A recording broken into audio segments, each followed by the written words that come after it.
Thank you Simon sir. आपने 377 के जरिए उत्तर प्रदेश और समग्र भारत का आदिवासी की हक के लिए हमको बोलने देने के लिए। सैमन साहब, उत्तर प्रदेश में गौंड समुदाय को 13 जिले में एससी से एसटी किया गया, लेकिन अभी वो लोग सर्टिफिकेट बनाने के लिए बहुत प्रॉब्लम फेस कर रहे हैं। और यस सर, 10-15 हजार रुपया भर के वो लोग सर्टिफिकेट बना है। दूसरा है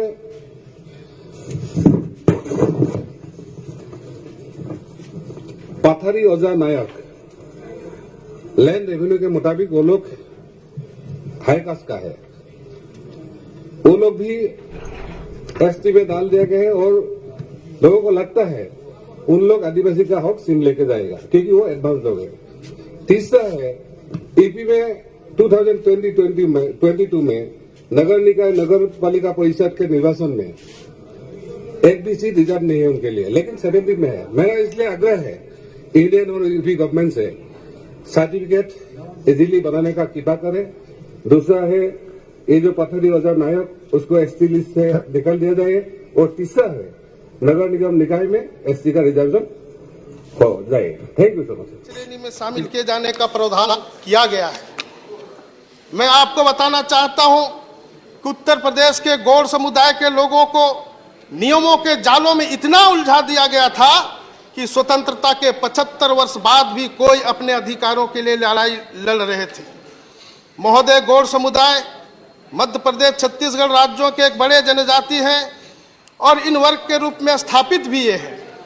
उत्तर प्रदेश में बड़ी संख्या में गौड़ समुदाय के लोग रहते हैं, परंतु स्वतंत्रता के बाद इनको अनुसूचित जाति की श्रेणी में रखा गया है। सबसे पहले वर्ष 2002 में हमारे श्रद्धेय अटल बिहारी वाजपेयी जी ने गौड़ समुदाय की इस समस्याओं को गंभीरता से लेते हुए समाधान करने का एक रास्ता बढ़ाया, समाधान करने का प्रयास किया। उत्तर प्रदेश के कुछ जनपदों में गौड़ समुदाय के लोग अनुसूचित जनजाति की श्रेणी में हैं, परंतु कुछ जनपदों में वह अनुसूचित जाति की श्रेणी में है।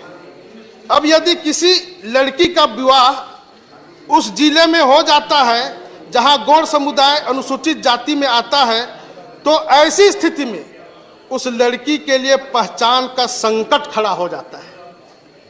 महोदय, ऐसे में अनेकों समस्याएं उस समुदाय के अंदर उत्तर प्रदेश में झेल रहा है।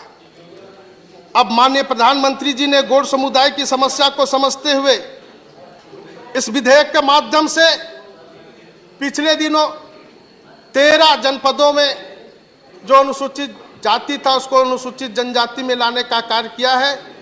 उसी में जो अभी कुछ जातियां जो है वो और इसमें शामिल हो, उसके लिए गौड़ समुदाय के जो 5 उपजातियां धुरिया, नायक, ओझा, पठारी, राजगौड़ इत्यादि है, इन जाति को इसमें शामिल करने का यह इस विधेयक में प्रावधान किया गया है। मैं इसके लिए अपने देश के यशस्वी प्रधानमंत्री आदरणीय नरेंद्र भाई मोदी जी और हमारे जो है जनजाति कार्य मंत्रालय के मंत्री आदरणीय अर्जुन मुंडा जी को मैं आभार व्यक्त करता हूं। महोदय, आज सरकार द्वारा किए जा रहे प्रयासों से देश का जनजाति समाज दिन प्रतिदिन आर्थिक, शैक्षणिक, सामाजिक उन्नति की ओर बढ़ रहा है।